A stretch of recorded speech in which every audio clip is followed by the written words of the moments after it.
Hi, everyone. Welcome back to the Access Point. You know it's Thursday. The Access Point is where we examine real challenges Black and brown, aspiring, and experienced professionals face at work and offer expert advice on dealing with your organization, your boss, your coworkers, and your career. I am Dr. Wendy M. Edmonds, author, followership coach, and assistant professor with a research focus on toxic followership. Why do people follow bad people? I am so not by myself. I have my wonderful, awesome co-host, Dr. Lonnie Morris Jr. Dr. Wendy, thank you so much. It's always a pleasure to be here with you. I am Dr. Lonnie Morris. I am a management consultant and professor, and I spend my time helping really talented people unpack excruciating challenges in organizations. So it brings me great pleasure to bring all of this stuff here to talk with you at the Access Point. We have a disclaimer. The thoughts and views expressed in tonight's discussion do not reflect the views of any organization with which the hosts or guests may be affiliated. And with that, let's get started. And we need that disclaimer today because this is going to be a good one. Today's show is about taking up space. And we're really talking about what it's like for Black and brown professionals to be the only or maybe one of few people of color or Black people or Latino people within the space in which they're working, and how to navigate those spaces, how to survive the burden that you may feel, how to move beyond the requirements and the pressure of that, and how to shine without cracking under that pressure. And to help us in this discussion today, we have an extraordinary professional with us, and I'm going to apologize if I butcher your last name, Bernard, because I did not get that from you. I'm going to let you correct me later. You can tell me right now. It's Guinyard. So Guinyard. And that's what I was going to say, but thank you. So our guest today is Bernard Guinyard, who is a DEI practitioner and expert who spent most of his career in this space. He is former head of diversity and inclusion at Goodwin Procter, a global law firm, and has extensive experience in diversity, organizational strategy, change, and training. He brings a cross-sectional expertise and passion for creating inclusive workspaces and cultures to all of his role. He's held roles at Blue Shield of California, Ropes and Gray, and PwC.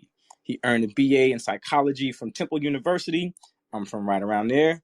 He's an active leader, volunteer, and contributor to nonprofit organizations that advocate for improving urban education, near and dear to my heart.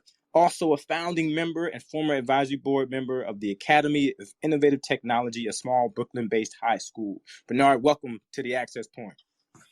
Thank you, Lonnie. I'm excited to be here. Is there anything I missed in the bio that you want to add? No, I think you covered it. I think, I've just grown up in a space around DEI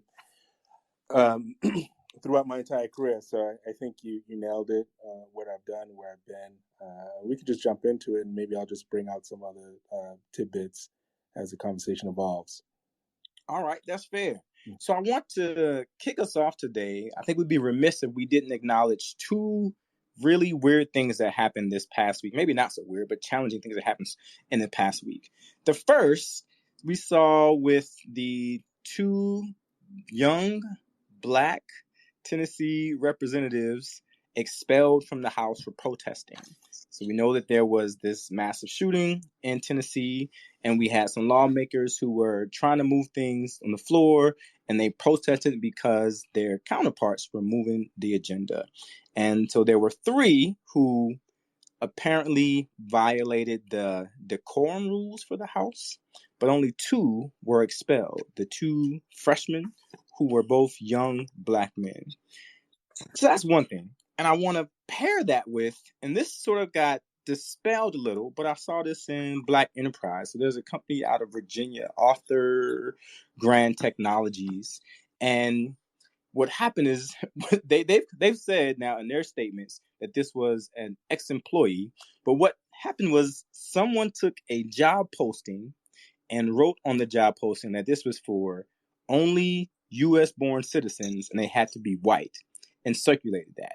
And the organization is now dispelled that it never came from the organization. It never came from their partner who deals with their postings, but said this was an disgruntled ex-employee who posted it on their own personal social media, but it hit and it took off. And people were talking about this throughout. What is it like to have inclusive spaces, and what are we dealing with racism if this is the lens through which people are seeing or even recruiting?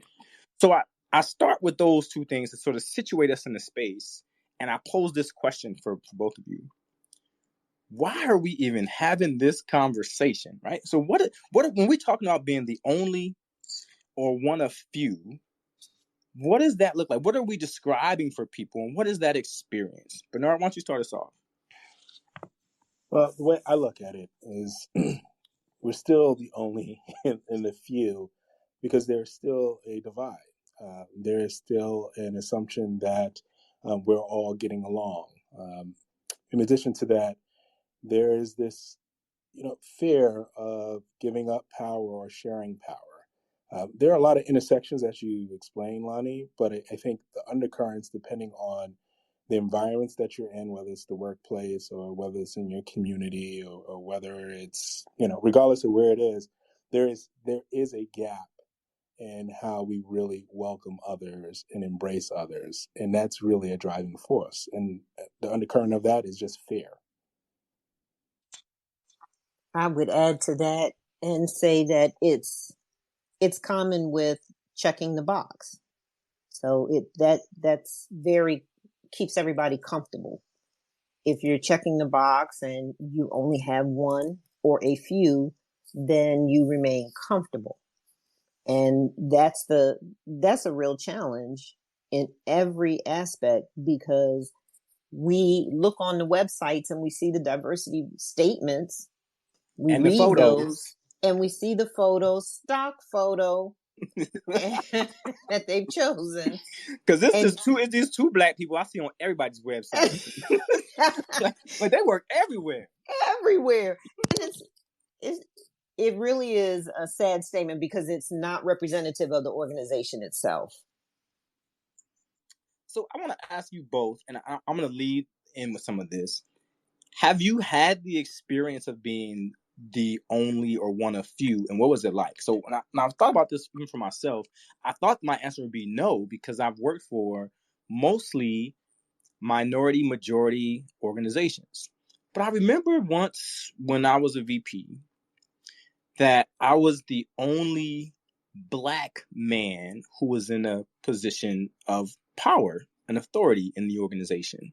There were no other black men who were in a management role or directors. Most of them were behind the scenes. So I was the only black man who was sort of frontline. You see that. And I didn't really think of it as a really big deal at the time. There were other black women who had leadership roles there. But I remember that there were a group of people, constituents that we served, and they always referred to me as Vice President Morris. It was never Mr. Morris, because I wasn't doctor then. It was never Lonnie. It was always Vice President Morris. And it was only in reflecting on it I recognized that that role, that position, that visibility was so important for them to see. It was greater for them than it was for me, because they didn't see themselves represented in other spaces. So they held on to that and all the time. So have either of you had the experiences of being the only or one of the few? And what was that like? I will say yes, underscore that 100%. I moved from New York to small town Pennsylvania, and I was one of a few black students in the high school. And even though we had community, still to be one of a few in an institution or in a town, you stand out. You stand out intentionally or unintentionally. You can own it or you can ignore it. It can be empowering, and sometimes it can be disempowering. It all depends on the situation. In the workplace, I've found myself at times, yes, being the only, right? You're the only brown person, or you are the sole voice of wisdom around driving inclusion. And so it, there's a burden that you carry and there's a gift that you have. And I think that the balance is, when do you play which role, which you're trying to drive. But being a lonely only is a struggle at times. It really is. I'm just sitting here thinking about which one do I want to share? There are so many, and I've had so many awful experiences. And I think one that I want to share is I was the only in the actual department. And every time there was a function in the organization that that celebrated African American history, African American people, the Black organization within the company that was put together to recognize and give us a safe space to help each other. Whenever they had a function, we had major mandatory meetings. Mandatory. Every single time. Every time. And so not only do you deal with microaggressions all day long, right? When you do have the opportunity to get away to the safe space, to be with other people who you would feel comfortable with having these conversations with, it was a mandatory meeting, so I was never able to attend.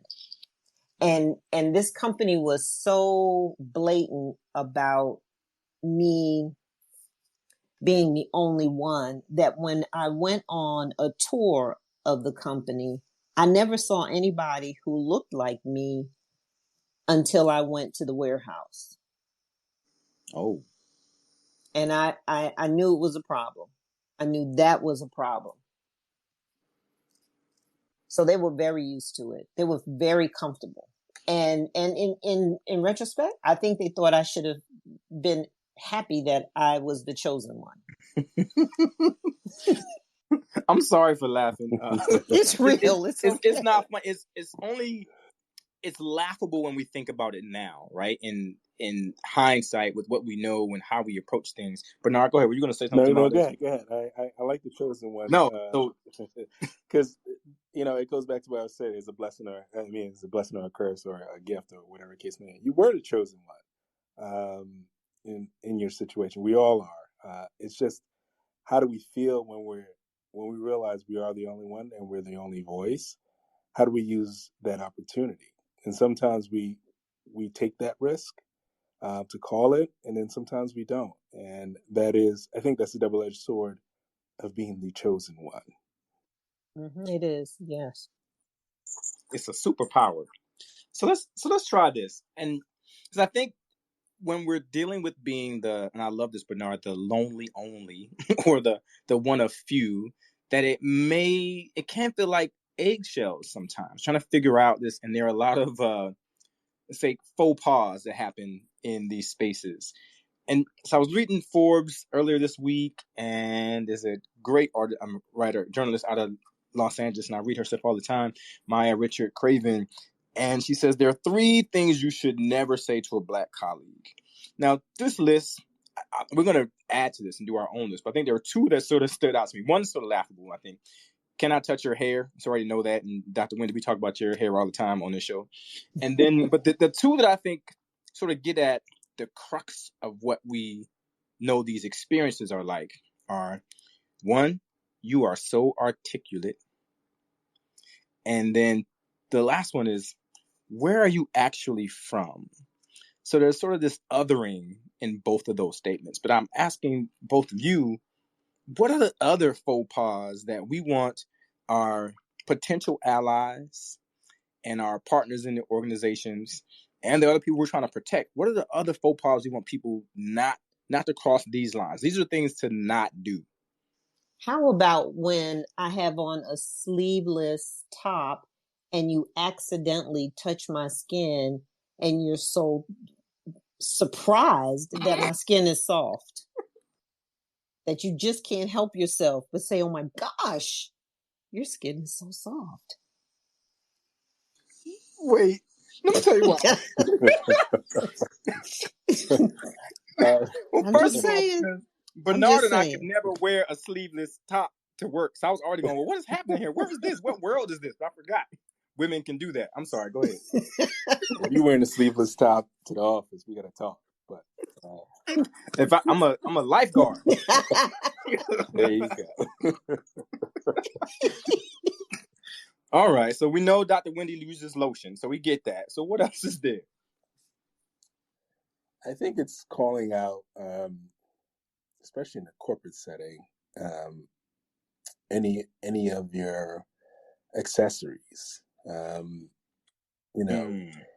some settings, there's the look that you're supposed to have, and you have that nice watch, or you have suit. And I remember a good friend of mine sharing a story with me that he's in a room with all these executives, and they get along. They all been working together. But anyway, the leader of the group looks over to him and notices his watch, and I guess the leader realized that the watch that the leader was wearing, was not up to par to what my good friend was wearing by a couple of thousand. And so my buddy, let me know. He's like, I'm not going to wear that watch to the office anymore. Right? I don't want these folks to feel a certain way, Yep. or have a certain perception. So let me just control it. And so, you bought it for a reason, and we all do things for a reason. And at times you feel like maybe I'm letting them in on the game a little bit too much. So let me just kind of like slowly, level set a bit. So I share that story because I get it, and I probably would have done the same thing. But on the other hand, it's like the bravado that you and your peers have and everyone else in that room is supposed to have, you can't celebrate in that. And that can be a shutdown as well. So just wanted to call that out. Wow. I'm paying you too much money. There you go. Right. If you can shop where I can. Wait a minute. You took the tour down in the basement, didn't you? You should not have on a watch that costs more than mine. I remember being in an executive meeting once, and one of the executives says, I think I'm the only person in here who doesn't drive a BMW. And at the time, I was an executive too, and I drove a BMW, but it felt very targeted at me, like how, and I was new to the organization. So how did you get to have this and be on par with these other people? So not only was I the only Black male on that executive team, I was also the youngest. I was the only person in Gen X. So it was this weird sort of othering of what you have and how do you fit here, and why do you deserve to be on par with this? And please, please, please, don't think because we are going to do lunch and it's going to be potluck that I'm going to bring fried chicken and greens. That this is going to be your one chance to have soul food. Right? Dr. Wendy, please bring catfish to the potluck. That's a negative. Okay. So let's try this. I know when you're the lonely only, or one of the few, that some of the things we're talking about are challenges that can be amplified. They may not be unique unto us as people of color, but other people experience them. But when we're just the one or one of the few, it feels like all the eyes are on us all the time. So I'm wondering, how do we protect ourselves in these spaces? And here's what sort of inspired this question. I looked at a report from Randstad, Canada, actually. And so they do a lot of, it's a, HR company. They do a lot of reports on what's happening across the space. And so there's some everyday challenges that Black employees encounter at work. And it includes being systemically excluded from opportunities, that your authority is often disputed, that if there are inclusion policies, and I'm glad Bernard's here to help us with this, that they may not meet your needs. And you already mentioned this one, Bernard, being expected to be the voice for the entire community that you represent. And then ultimately, there are multiple unrealistic expectations. So how do we protect ourselves in these spaces when this is the wall that we're up against? That's a good question. There are a lot of different approaches you can take. And let me first, start with the unrealistic expectations. I think one of the things we have to own is having a candid conversation of expectations of us, like with your manager, and really documenting that. Because the trick in the game we have to be mindful of is people get ahead by, being a chosen one. People have the capabilities of navigating, the invisible power structures because they've been savvy to identify them. And then the last piece is how they document it. And I call the documentation out because I think that is really powerful to go back to your manager or go back to the organization and said, we agreed on this. I delivered on A, B, C, and D, and you haven't delivered on your end. And that puts pressure on the organization because there's somewhat of a contractual agreement, and when you violate that, then there needs to be some action taken. So I had an experience early in my career when I asked for a raise. And I remember my manager told me, well, we can't do it right now, but we can do it in mid-year. And I wrote that statement down and I waited until mid-year came around. And I went back and I said, I'm following up. I've been doing, X, Y, and Z. I've been recognized. I've been on these committees. I'm coming back to continue the conversation about getting an increase. And I remember she told me, "Oh, we can't, possibly put that in right now." And I said, "Well, you promised. You made a commitment that you couldn't do it back in December or January, but you can put that request in now in the summer. And so let me know what we need to do, who we need to speak with." And lo and behold, she's like, "I'll get back to you." And 2 weeks later, I got that increase. I share that because it's holding ground, it's documenting, it's being clear, and it's kind of, letting people know that you're committed to who you are, and where you're trying to go, because you're following up. You didn't just let it slide. And sometimes we get quiet in spaces where we need to be heard and be reminding our fellow colleagues that we do exist and we add value. I love that. Not to get quiet, follow up, you need to be heard, and don't allow their excuses or delays to take you off that path. I love it. Looks like we might have lost Dr. Wendy for a second. That's okay. She'll hop back on with us. No problem. Wait, there she is. I'm back. Dr. Wendy, there you go. You have any thoughts? I couldn't hear anything. Sorry. I missed the goodies. Oh, well, so we're talking about managing and protecting ourselves from the unrealistic expectations when you're one of the few or the only. Dr. Wendy? Yeah, I'm just thinking about what did I used to do. It's probably nothing that I really want to share because I have grown from that. But being the only has always been difficult.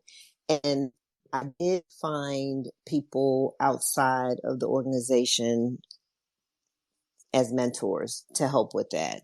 You know how we talk about the external board of directors to help you work that through. Yes. Can I add to that? Sure. That is a very critical point. And I had a colleague or a good friend of mine tell me that a role that they went for and obviously ended up getting the job, during an interview process, the individual was really identifying who can be a mentor, who can be an advocate for me when I join. And I was like, oh, that's smart. I never even thought about interviewing someone for that role to be my sponsor or whatever the case may be. But this individual did and approached, I think they said after the interview process or shortly after they received the offer, approached that leader and said, hey, would you be willing to mentor me to help me get acclimated to the organization? And that was very impactful for that individual's success in the role. And so I think there are things that we can do, but for some reason we don't really learn all the tips and tricks. We kind of pick up these secrets and tools of success randomly, but that board of directors is key and critical. The challenge for us is how do we build that board? Yeah, I appreciate that so much, and I know that that's not something that I heard a lot about when I was a student, either as an undergraduate or as a graduate student. So it was sort of fumbling through it as a professional and figuring it out, because I also ended up working in spaces where that wasn't part of their culture. It wasn't the natural thing to do. It wasn't the intentional thing to do, to pair you with someone who could help you navigate this and help you and shepherd you through the process. You sort of have to discover those people on your own and build relationships on your own and figure out what it meant to have a professional mentor in the space. So I'm glad that there were people in your life, Bernard, who mentioned that at the outset, who wanted to create that as a standard for how we operate. Can I also say here too that, the whole time I worked, I went to school. I mean, I was always pursuing my education at the same time. And classrooms now look very different than they did when I sat in that seat on the other side, because these conversations didn't take place. I remember being in class and I would say, oh, that's that theory they're using on me. What? But as far, left What? me kind of stunned. But we didn't have frank conversations like this to help share the experience in the classroom and gain this knowledge. It was really exposure, getting out, being in different organizations. I was always a volunteer in the community in something. And so those are places that I found my networks to help me. The classroom now is very, very different, but that wasn't the case. And I wish it had been, because it would have helped me out in decision making when I encountered these kinds of challenges. Yeah, I agree. I think if you look back early in our careers, there was still this, there's a lane that you're in, and that's the lane that you stay in. I mean, you can jump to the next lane, but you got to be ready for it. And we're having these conversations now because the gift of COVID, right? We're much more frank now, right? No one can deny that there is racism, sexism, anti-Semitism, and all these other isms that are out there. So folks need to talk about it in the workplace. And I always share an insight that we talk about race, we talk about unfairness, we talk about a lot of things in our intimate circles. And I always use this example when I talk to some leaders. I always say, after you have, that birthday party or cookout, and, it's 9 o'clock, folks are starting to wind down and roll out. I'm sure you pull out a bottle of wine, some cake, or some whiskey, and you sit down and you have conversations with, from 50 people down to no more than 8 or 10 of your guests. And your guests can be as diverse as it is, and you will speak openly about your perspective on race, on, poverty, or whatever the case may be. And you get up and everyone leaves. They're still your friends. You get a perspective, you learn something new, and you move on. But in the workplace, we still hold and stand our guard as if there's still a lane that people need to stay in, or we don't understand what's going on in the world that is preventing brown people from getting to one level to the next. So I share that because the reality is we all have the conversation. It's just, where do we choose to have it? Who are the power structures willing to have those conversations with you? That to me is our biggest challenge. Well, let's just talk about it and let's find a solution. Let's solve for it. And it's different in the workplace. Like if any other space you're in, you can walk away. But at the workplace, you can't. Rice University had a series of a team of researchers last year that conducted research and found that Black employees who faced microaggressions experienced higher levels of job dissatisfaction and burnout. Well, that's no surprise, right? Yeah, yes. That's no surprise. Something new on CNN. I didn't know about that. But that's their research showed that it's because most are not mentally prepared within ourselves to have those levels of conversations because of the backlash, because of what we end up feeling like. How do we even initiate those conversations or respond in that way? No, that's true. That's true. But I think when invited to those opportunities to speak up, Absolutely, or be the only in the room,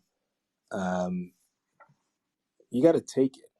I recall one opportunity. One of my senior leaders invited me. Asked me if I play golf, and I said nope. But he said, if you want to, I will take you out and play golf. I know. I do play golf now. I'm not that good at it, but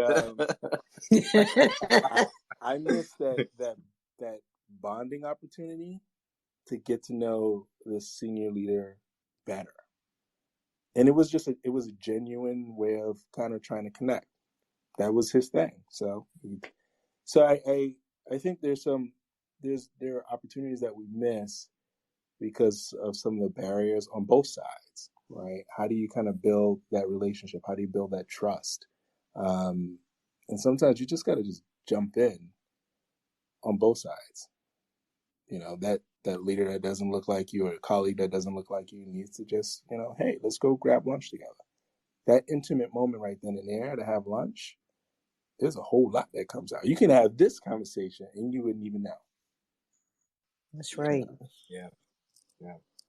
So I love that. And I think we can't have this conversation about taking up space, about being the lonely only or one of the few in the room, without discussing the big elephant, right? And it's the big black and or brown elephant, stereotypes. And so there's a study that just came out maybe 30 days or so ago in a journal called Group Processes and Intergroup Relations. And it's from a group of researchers at the University of Toronto.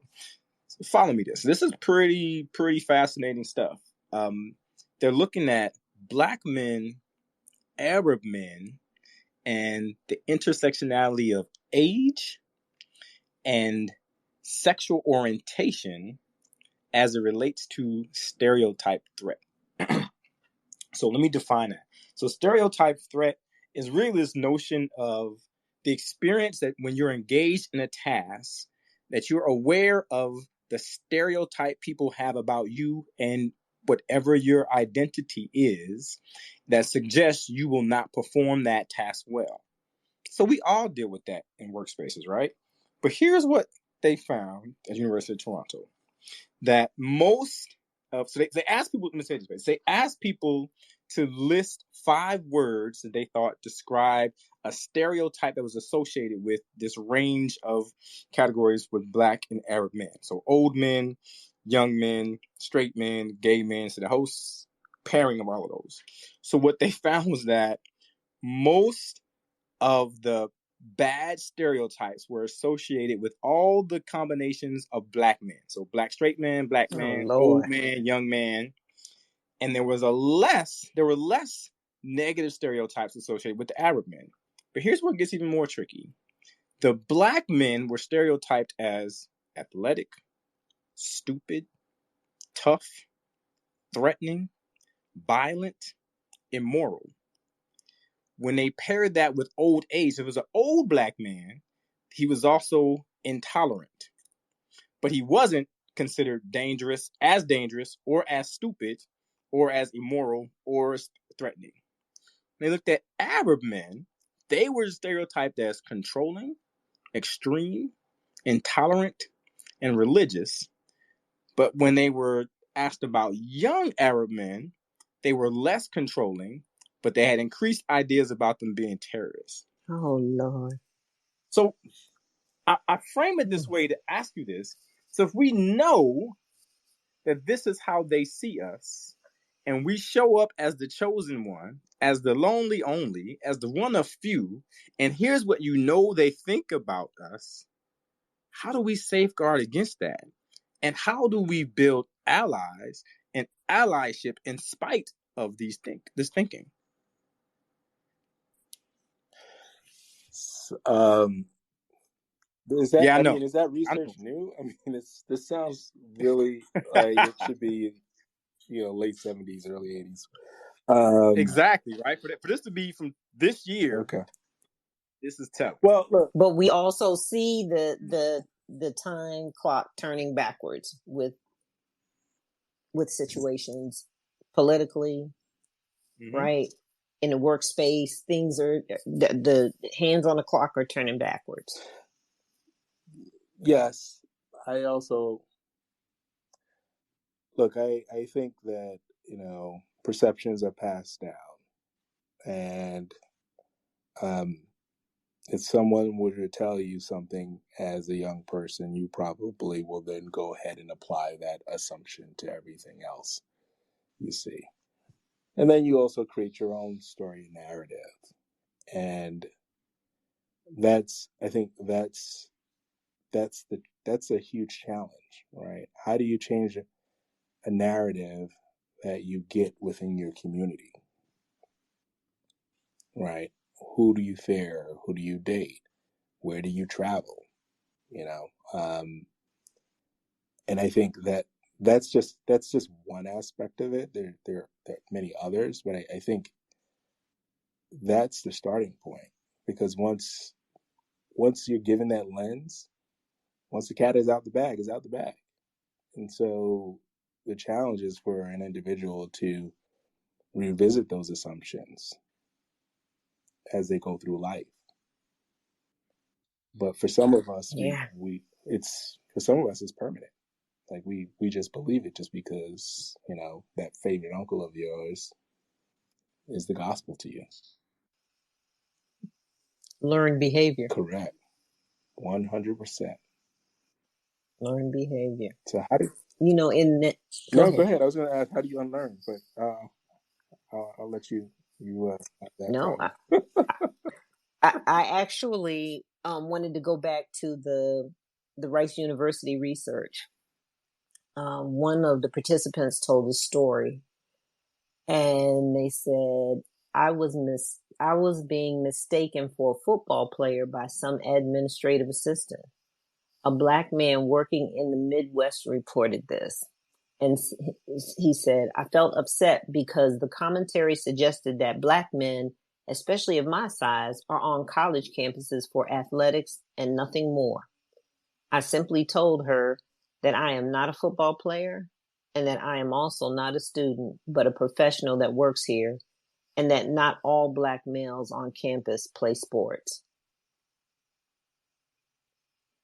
Now, that's at a higher ed institution, right? Oh, well, we all know that story. I was a star academic on full academic scholarship when I went to visit. I won't say the names of some of the institutions, these very elite, prestigious institutions, with my father. 2 Black men walking to the office, and I was racking up academic scholarships all around. And I sat in one place in DC, and the first thing they said was, "Well, what sport do you play?" First of all, man, I'm 5'6", about 135 at that time. There's no sport for me. Badminton. What are you talking about? I'm here about these books. I yeah, what's sad is there is this attraction to associating brown people to sports and only sports. I remember one company I worked at, we were we were interested in an individual, and the individual just happened to be like a double major, going for his JD, MD, or something of that nature. And he was talented, but he also a Division I football player. And all I can hear is, the recruiters talking about this person, how great, how talented, how smart. They really wanted him to come to the company. And so anyway, we had this big, event just again to meet all the prospective students. And I pulled him aside and I asked him, what's your interviewing experience like so far with us? And he told me, all we do is talk about football. We don't talk about anything else. And we don't talk about, can I do the job? Not do the job? What is my interest? That's sad. And I was surprised. I was really blown away by that. Obviously, the person ended up not choosing to join accepting their offer, but it just reminded me on, people are either starstruck, people are attracted to one aspect and they forget the bigger picture. And in that situation, you're trying to get talent to come and do some good work at your organization. So I share that because some things just don't change, and what people are attracted to, what makes you stand out.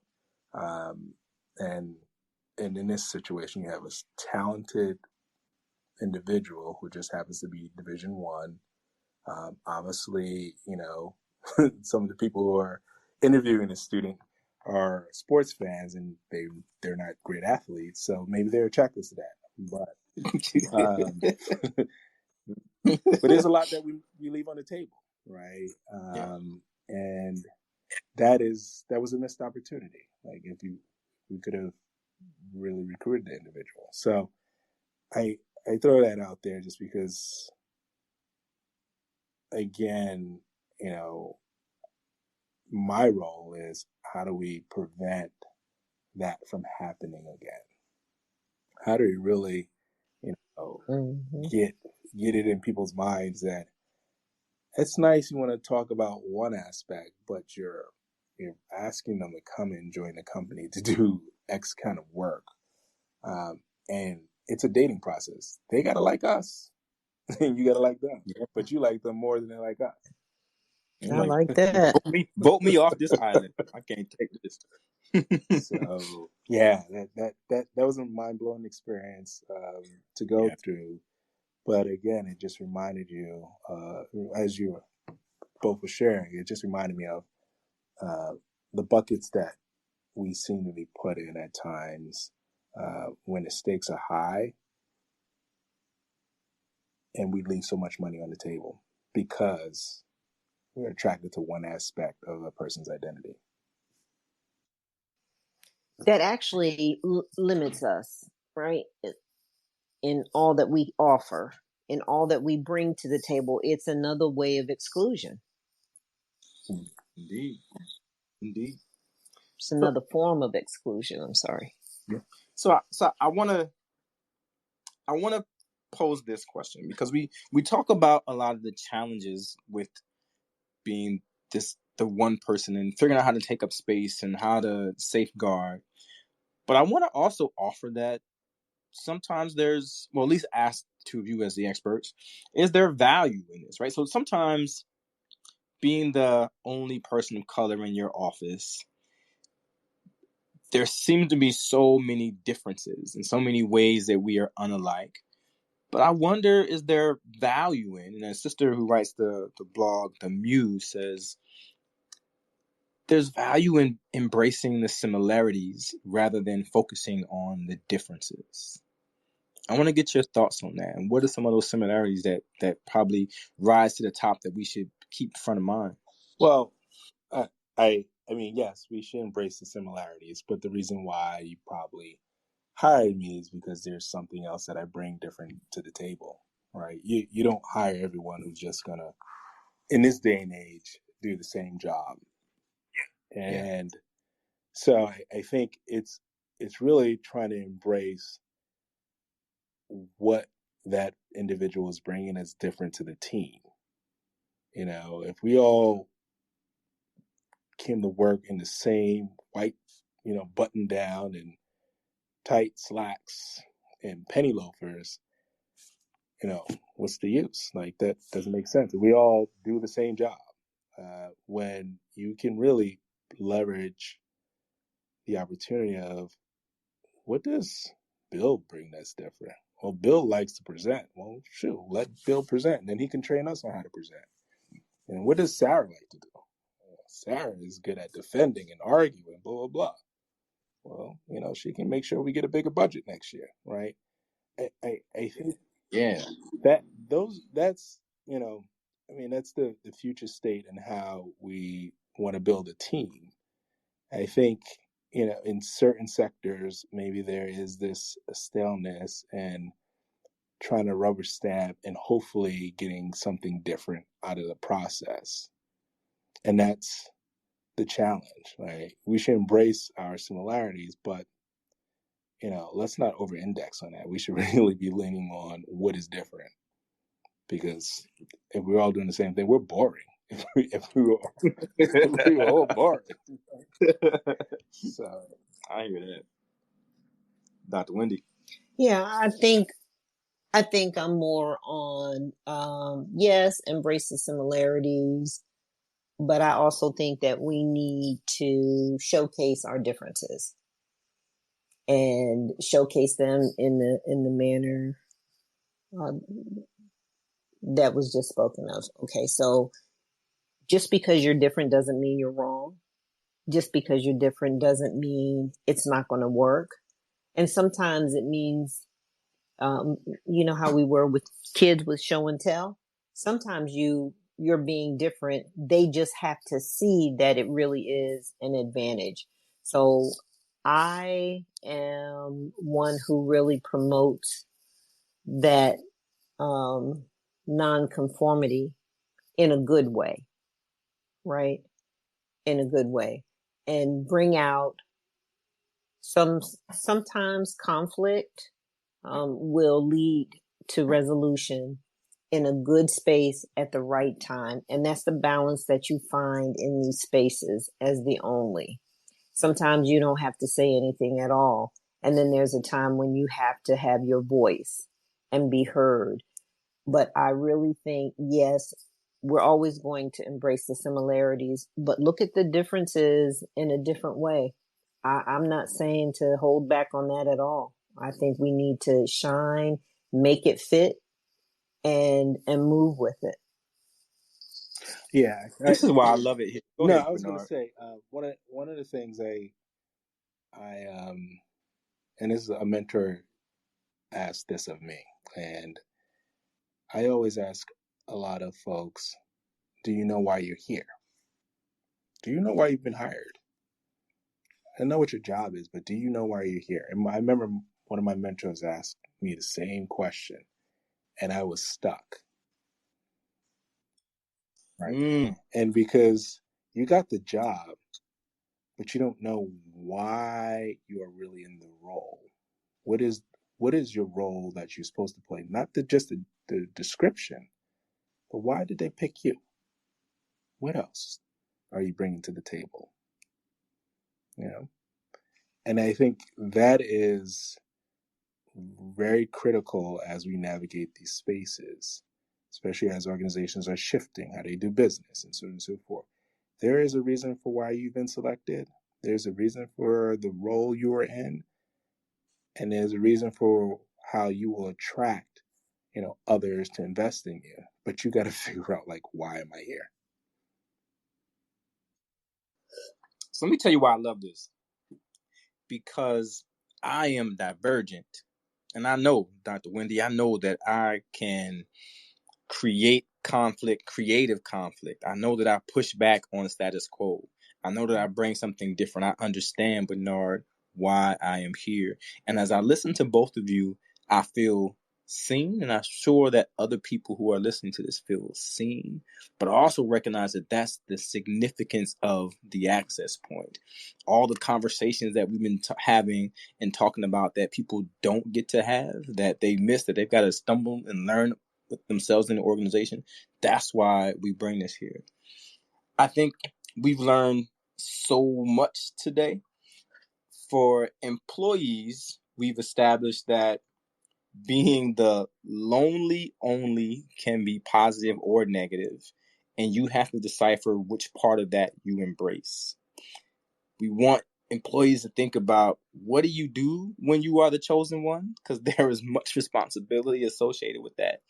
And figure out, how do you use that opportunity? I love this from this story, Bernard. What does your watch say about you? And this is watch metaphorically. It's the other thing, whatever it is. It's your car, it's your shirt, it's your shoes. What are those things that you bring into the space that are part of how you identify? What are they saying about you to the other people as they're watching? We want to make sure that you are documenting the unrealistic expectations and following up with things that you've agreed upon with your superiors and your managers. Here's what I delivered. Make sure you document what you delivered, the opportunities you're supposed to get associated with that, and hold them accountable. Have you held your end of the bargain up? Get things in writing, follow up all the time. We've given this advice before multiple times in the Access Point. Seek out mentors who can help you through that. Create your own external board of directors. Understand your networks and how to magnify their impact and leverage them collectively to propel your career. I love this question. Do you know why you are here? Not just your job description, but why were you selected? And what's the role that you're playing? What do you bring to the table? When we think about this for our leaders and our managers and supervisors, be careful of othering with your questions and comments about people's personal looks, about their skin, Dr. Wendy, about their hair, about their cars, about their watches. Be accountable. Make agreements with your employees and deliver on those. Keep your word. Your integrity is always on the line. Think about how you can create opportunities for Black and brown people to connect with you. Even, and Bernard explained this to us, even if they don't play golf. That could be the area they can't connect, but find other ways to do that. Think about what you are leaving on the table as a leader if you only see someone for this one X, the isolated X that they bring. So if you only see them as the Division I athlete, you're missing out on all the talent they have as it relates to how to move your organization forward. Recognize, acknowledge, and amplify what everyone brings to the team. This allows you to align people with their strengths and the team or organizational needs, develop the competitive advantages, and showcase the differences. For our groups and teams, who are you having the after cookout conversations with, where you can be honest and frank about your beliefs, your values, and your experiences? How do you revisit assumptions as a community that people bring into the organization and then create safe spaces to move beyond those? From an organizational perspective, remember that there is still a divide. We have not conquered it all yet. There is fear associated with giving up power and giving away power, which is why we get some of the pushback and the weird things that happen in the space where people try to take up. Even when there is community with the few, they still stand out. So figure out ways to include them and to embrace them. Are you keeping up with the employees' expectations of you? And this is something we talk about all the time. In all the organizations I work with, there's always an issue of what the employee expects versus what the organization expects. And sometimes the organization falls short. Actually, a lot of times they fall short. The perceptions are passed down. We talked about multiple research studies looking at perceptions. Perceptions are passed down. So from an organizational perspective, how is your organization dismantling those perceptions and creating new narratives about your organization, your work, and the people that you bring to be part of the organization, your employees? And lastly, how do you help employees unlearn bad behavior and bad habits that influence how they work with others? This is a deep show, man, and I'm excited about our own personal reflections on this. And we always ask this at the access point. If the people listening decide not to heed any of the advice and the recommendations and the warnings that we set forth in this conversation, what is the tax? What is the black and brown tax that they pay for not paying attention? Bernard. Wow. I mean, the tax is the burden for a lot of us. People share their wisdom. It's what you hear and what you apply, and it's sometimes hard to apply something new and own that. So, I think it's important just to take the baby steps on whatever tips and tricks that you've heard here or in any other place. Just know that you apply them when you're ready, and hopefully it becomes a strength at some point. But know that people have already blazed a trail, and others have. What we are sharing are either our own experiences or the stories that we've collected along the way, and we're just paying it forward. And this is such a great platform for us to to get that insight. So I hope folks would heed and also understand like the time, the value of just free information on how to manage your career, how to navigate your career to get you where you want to go. So, Yeah, thank you. Dr. Wendy. Yes, I would think that for those who choose not to take the advice and what is freely given from our hearts, from our experience, I think that if you experience any pain, isolation, you still have that space to reach out. You still have that space and time to come back, hit the podcast, listen to it again. I think it's hard when you're in it to think that you're in it because you always feel that you know better, but the experience stings. And so I would hope that you don't want to stay in that space, but to move forward in your career, in your own personal development, that this space is for you and you can take the advice and use it.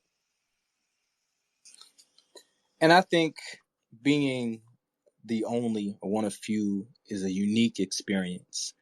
And for many of us, it's majestic. That it's in some ways you're the unicorn, right? There's this mystical character with these magical traits that you bring to the space. And many of us, even if you haven't experienced being the only person of color or one of few at your organization or at a previous organization, you are going to be the one or one of the few of something in every space in which you step. acknowledging that, embracing that, and figuring out how to navigate that successfully will pay it forward all the time. And you'll get to hear people like Dr. Wendy and Bernard on your path as they're reaching back to say it was all worth it.